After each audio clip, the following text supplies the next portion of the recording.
एक बार भगवान गौतम बुद्ध एकांत स्थान पर बैठकर साधना में लीन थे।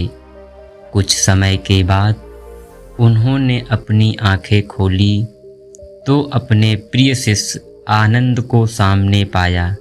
आनंद गौतम बुद्ध से कुछ जानने के लिए आतुर थे। आनंद ने आगे बढ़कर कहा, भंते, हम जानना चाहते हैं कि उपदेशों का वास्तविक मोल क्या होता है।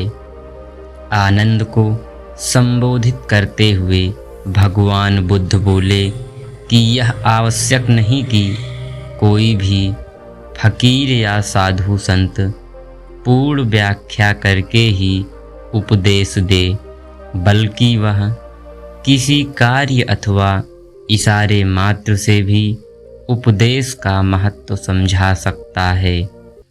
इसी उपदेश के विषय में मैं तुम्हें एक कथा सुनाता हूँ। किसी राज्य में एक सेठ रहता था। उसके पास अपार धन था। उसका व्यापार देश विदेश तक फैला हुआ था। एक दिन महात्मा उस सेठ के घर पर भिक्षा मांगने आया। भिक्षा देने के बाद सेठ ने कहा, स्वामी जी, कुछ उपदेश दीजिए। महात्मा ने उसकी ओर देखा और बोला, हफ्ते भर बाद आज ही के दिन मैं फिर आऊँगा, तब उपदेश दूंगा। यह सुनकर सेठ बोला, जरूर आइएगा स्वामी जी। अपने वादे के अनुसार अगले हफ्ते महात्मा जी चलने से पहले कमंडल में गोबर भर लिया, साथ ही कुछ कूड़ा और खरपतवार भी। कमंडल लेकर महात्मा जी उस सेठ के घर पहुँचे जहाँ पहले दिन गए थे। सेठ तो महात्मा जी की राह ही देख रहा था।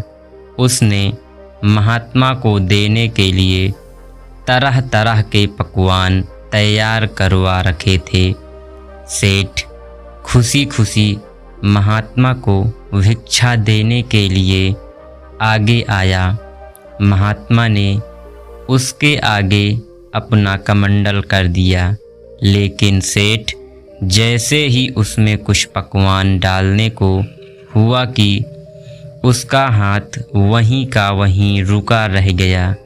उसने देखा कि कमंडल में गोबर, कूड़ा और खरपतवार भरा हुआ है। वह सहसा ठिठक गया। कुछ क्षण बाद बोला, महाराज जी, यह क्या? कमंडल तो गंदा है। महात्मा जी बोले, हाँ, गंदा तो है, लेकिन पकवान इसी में डाल दो। सेठ बोला, महाराज, इसमें डालने से तो सारा पकवान ही खराब हो जाएगा। मुझे अपना कमंडल दीजिए, पहले मैं इसे साफ कर लाऊं। महात्मा जी बोले, क्या तुम इसमें पकवान तभी डालोगे जब यह पूरी तरह साफ हो जाए? सेठ ने कहा, हाँ महाराज। सेठ कमंडल को साफ कर ले आया और उसमें खाने की चीज़ों को डाल दिया। भिक्षा लेकर महात्मा जी जाने लगे। तब सेठ ने कहा, महाराज, आप तो जा रहे हैं, क्या भूल गए कि आज आपने मुझे उपदेश देने का वचन दिया था? साधु बोला, अरे, क्या तुम्हें उपदेश नहीं मिला?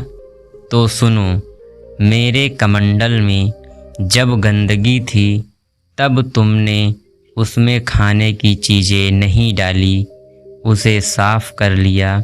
इसी तरह तुम्हारे मन में जब तक कूड़े रूपी काम, क्रोध, लोभ, मोह आदि ना जाने कितनी बुराइयां भरी पड़ी हैं, पहले इन्हें साफ करो।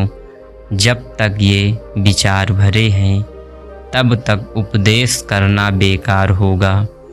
पहले मन की शुद्धता जरूरी है, चिंताओं को दूर करना ज़रूरी है। जब तक मन से यह सारी गंदगियाँ दूर नहीं होंगी तब तक उपदेश देने का कोई फ़ायदा नहीं। यह सुनकर सेठ महात्मा जी की सराहना करने लगा। दोस्तों, यह कहानी आपको कैसी लगी कमेंट करके ज़रूर बताइए।